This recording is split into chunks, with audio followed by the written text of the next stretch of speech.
Hello and welcome to my channel if you're new here. Welcome back to my channel if you're a returning viewer or subscriber. I haven't sat down and filmed a video in a very long time and it's honestly really sad. If you can't already tell through my voice and through my appearance, just before the new year I was hit with a very kind of like vicious cold. It's just a cold, been feeling quite under the weather, so I've been unable to film. But I really want to get my end of year content up for you, so I've got this video, my December wrap up, I've got my video where I go through every single book I read in 2023, and I also have my video where I run through the best books and the worst books that I read in 2023. In order to make that content still like something that people want to watch, I need to be getting it up, basically. I'm just going to be doing the thing, filming, even though I feel quite terrible, and yeah, I can't film wrap-up videos for every single month throughout the year and then cop out in December. I'm going to be trying to get through most of this quite quickly because obviously I'm unwell and I don't want to be sitting here speaking for a very long time. But I do want to run through every single book that I read in December, as well as giving you a little preview of the books that I want to read in January, or I've already started reading in January. So without further ado, let's just get into the video. So the first book that I read in December was Theory of Magical Thinking by Joan Didion. This is my second Didion. I read the White Album by her. I enjoyed that read, but I didn't completely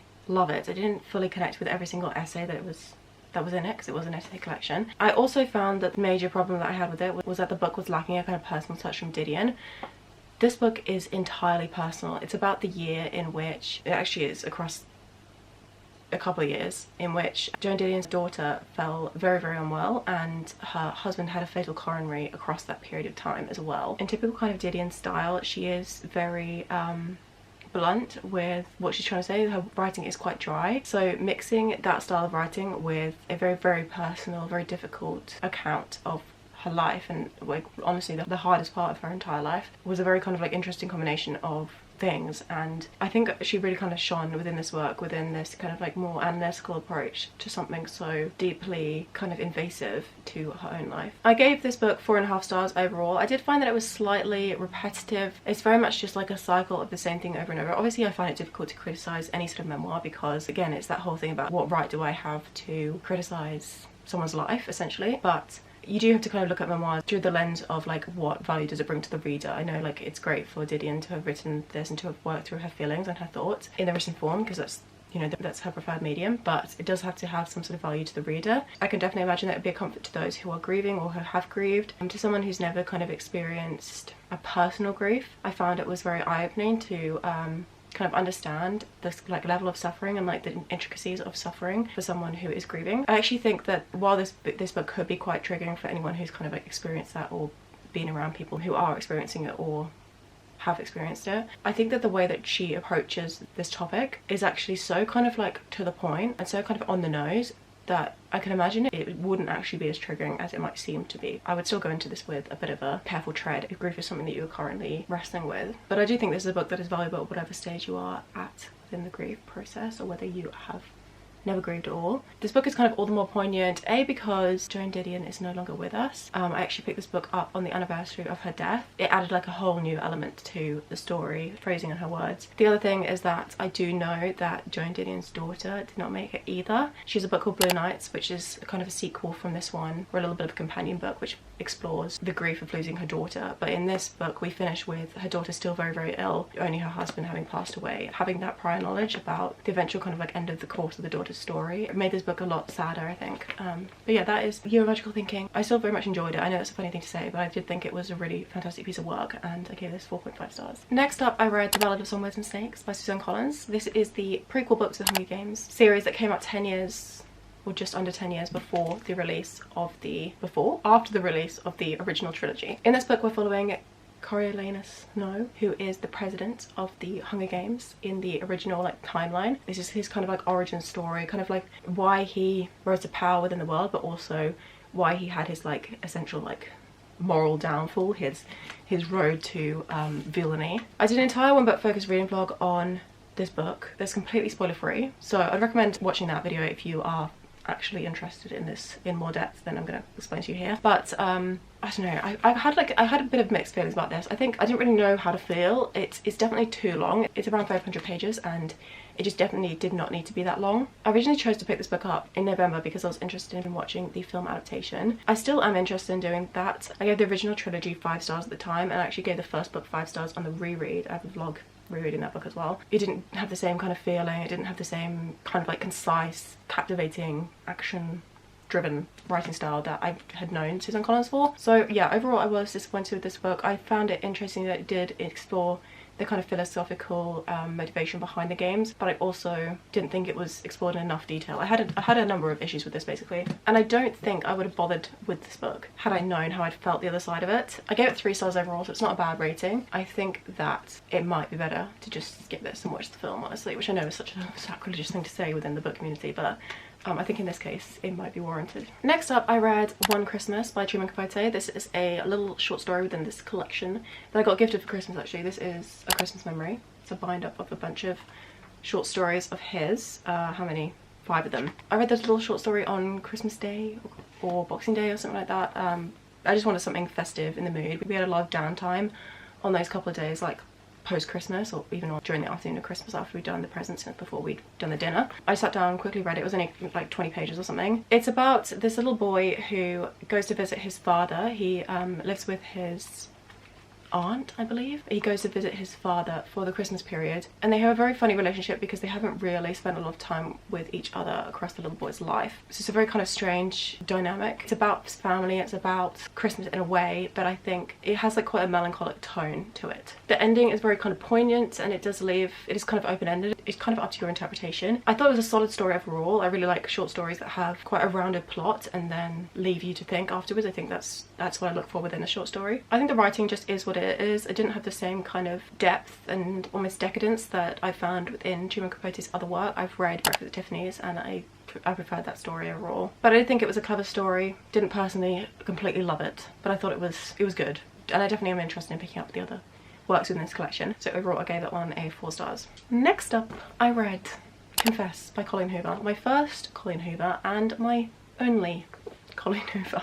I gave this book 1.5 stars. I bought this book kind of towards the end of when everyone was obsessed with Coho and had read all of her work, but before any of the kind of controversies were released or before anyone kind of took a critical eye to her work. I definitely tried looking for the best in this. I chose Confess originally because I found it for a very cheap price. I paid £3 for this in the works, and also because I'd heard from a couple of people that this was their favourite and definitely like an underrated one of hers, and I didn't want to pick up like the major titles. I was not interested in It Ends With Us or Heartless or anything like that. I thought, you know, I'll pick up one that people don't tend to read and maybe this will be like a bit of an underdog and I will find something that I like with it. Unfortunately, it just wasn't good basically. So in Confess we're following a girl, what was her name? Auburn, and she meets this guy called Owen who's looking for an assistant for his art gallery. He's open for one night every month or something like that, and he wants her to come in and help him sell his art. Owen and Auburn have this connection that Owen is aware of but Auburn isn't, but she feels drawn to him in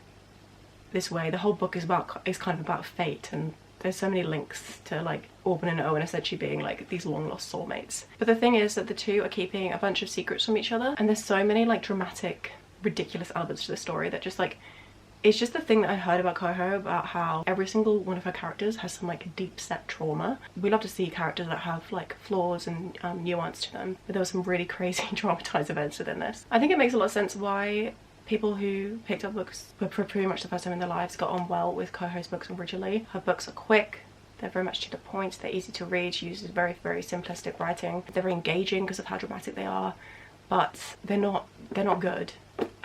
Which I don't think is a problem, because I think the fact that like she essentially got a whole generation into reading is really quite special. But I think that I could see why those readers, having read more stuff from other authors, have kind of like looked back on that and realised that what they read originally was not great. I don't have an issue with people liking her work. I completely understand like the draw to her work, but just for me personally, at this like kind of later stage of being a reader, I really thought this was not a good piece of literature, not a good book. It's currently on my unhaul pile and I will not be picking up any more Coho in the future. Next up, I read Emily Wilde's Encyclopedia of Faeries by Fawcett.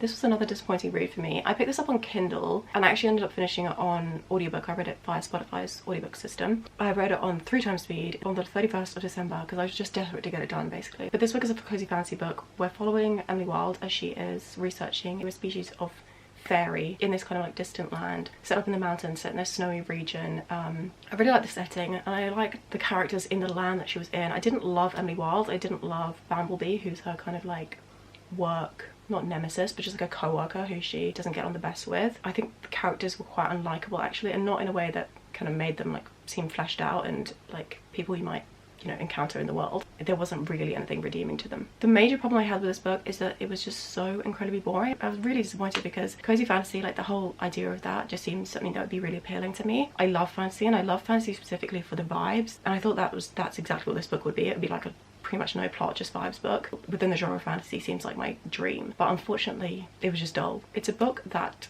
is like 300 pages and it read as though it was like 1,000 pages. It was such a slow paced read, and nothing happened up until the end where like everything happened, and there was suddenly like a romance introduced, and it was just, I think it was poorly kind of like paced and plotted. It kind of actually genuinely baffles me how people enjoy it. I'm so happy for people that they do enjoy it, but I just didn't feel anything that I have heard people kind of like promote the book. I know for a lot of people this is like a 5-star read, like one of their favourite books of all time, but I pretty much didn't feel the connection to the story at all. Just not for me, sadly.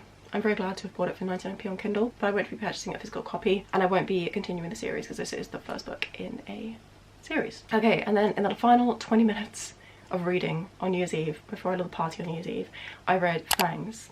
Can't remember the name of the author, but this is a graphic novel. It's a love story between a werewolf and a vampire, and it's adorable. It's very, very funny. I actually was like sitting there laughing out loud. I read it very quickly. The illustrations are very kind of simplistic, but they just like lend to the tone of the story. It's in this beautiful kind of like cloth bound edition. I actually borrowed it, so I don't have it here with me to show you. Just overall very, very cute, very funny. Funny in like a witty way. Like there were so many puns, so many little jokes made of like how it would be to date a vampire, how it would be to date a werewolf, and I really, really loved it a lot. I thought it was great. It didn't have a great deal of substance, but I actually think that's fine.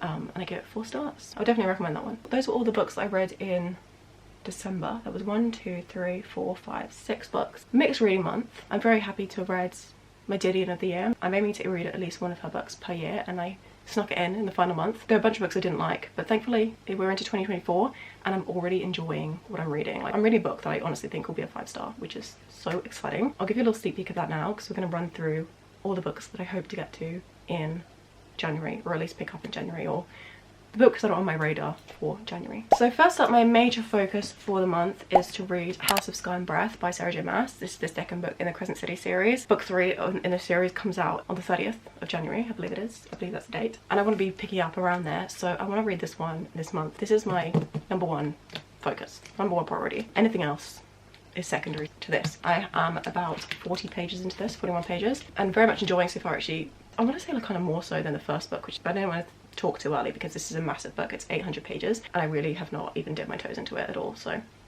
that is the first book. This is a crazy story. I don't think I'm even going to get into it, but it's just a high fantasy book following tons of different creatures in this city. The first book is kind of like a murder mystery, and the second one is a little bit about the effects of the ending of the first book, but also I think it's going to expand the story a lot more, and I've heard that it's got a very exciting, high interest kind of ending to it. So I'm excited for that. The other book that I'm in the middle of is Legends of the Lattes by Travis Baldree. This is another cozy fantasy book, and I'm so happy to say that this genre is for me. I just didn't get on with Emily Wilde's Encyclopedia of Faeries, but I am so enjoying Legends of the Lattes. I've actually put Crescent City 2 on pause simply because of how much I'm enjoying this. I'm reading it on Kindle. I've read 200 pages in 2 days. It's glorious. I honestly want to finish it over like the next couple of days. It's such a good time. I'm following Viv. She's an orc. She's moved to this new town to start a coffee shop. It's set in the kind of like medieval inspired world full of magical creatures like fairies and gnomes, orcs obviously. There's a dire cat, there's this rat who is literally my favourite character I've like ever encountered. It's just a really beautiful story. The characters are kind of like Dungeons and Dragons inspired. It's just beautiful and I'm having such a good time with it. I already recommend it, but I'll tell you all of my thoughts in my wrap up for January. Next priority is Northanger Abbey by Jane Austen. I've been reading this book for a couple of months now and I want to get it finished. I have an Audible subscription. It was 12 credits and I got given it last year and it expires at the end of January. I'm listening to this on Audible as I kind of like annotate the book, and I've got a good, how many pages? Like 200 pages? Almost 200 pages exactly to finish. I would love to actually be able to continue listening to the audiobook before I'm cut off from that and have to physically read it. So yeah, this is also very high priority, but as long as I got Northanger Abbey and House of Sky and Breath finished this month, then I would be very happy with myself. But the next few reads are all ones that are kind of secondary to that, but all ones that I'm very excited for still. So we've got Beautiful World, Where Are You by Sally Rooney. I am in the middle of this book. I definitely want to get it finished so I can post the vlog, because I am filming an individual one book focused reading vlog for this book, in which I go to Ireland and I visit Trinity College where Sally Rooney went, and so many of the characters went. Fun time, but I need to finish the video, which means I need to finish the book in order to get the video done. I have 115 20 pages of this book left. I should be able to do that. 4 characters who are all in their 20s and discovering how to survive in the world, or in Ireland specifically, within this time. It's about friendships and work and sex and family and everything. Very, very Sally Rooney. We've got An Ember in the Ashes by Salvador here. This is a fantasy book, YA fantasy book that came out in like 2015 or something like that. I want to read it for Women's and Words Book Club. They're reading this for January, so ideally would like to get to this. It's not a massive deal if I don't, but if I finish some of the other ones, I might pick this one up if I have time. We're following Lyra and Elias. It's set in a kind of gladiator, Roman inspired world. Don't know anything about this. I know it was very, very popular. It's got fantastic reviews on Goodreads. And then finally we have Heartless by Elsie Silver. Lots of fantasy on my list. Got 3 of them. So if I'm a bit burnt out by that, a bit burnt out by my like more serious kind of literary fiction classics, contemporary romance book might be fun. This is the second book in the Chestnut Spring series. I loved book 1. She's right here. Gave it 4.5 stars. One of my favourite romance books I've ever read. I'm very, very picky, so I'm excited to read the rest of the series and see what I think. Hopefully I love them as much as the first. Single dad trope. She's his son's nanny. I believe she's also the best friend of the first book's FMC. These are cowboy romances. They're really, really fun. So those are the 6 books that I would love to get to in January. I literally forgot the name of the month. I'm excited for all of these. I think it could be a good reading month. And like I said, I'm so happy to be loving Legends and Lattes particularly. So thank you so much for watching. Thank you so much for being here. I'm sorry about my voice. I'm sorry about my sickliness. I'm hopefully on the mend. I mean, I've been unwell for a couple of weeks now, and so things should be looking up soon. If you enjoyed this video, give it a thumbs up. Let me know that you did. Subscribe if you want to stick around in the new year, see how I got on with my January reads, and also to watch those videos I have planned, which are my wrap-ups and best books and things like that for the end of 2023. But I'll leave you in peace, and I'll see you very, very soon in a couple of days for another video. Bye bye.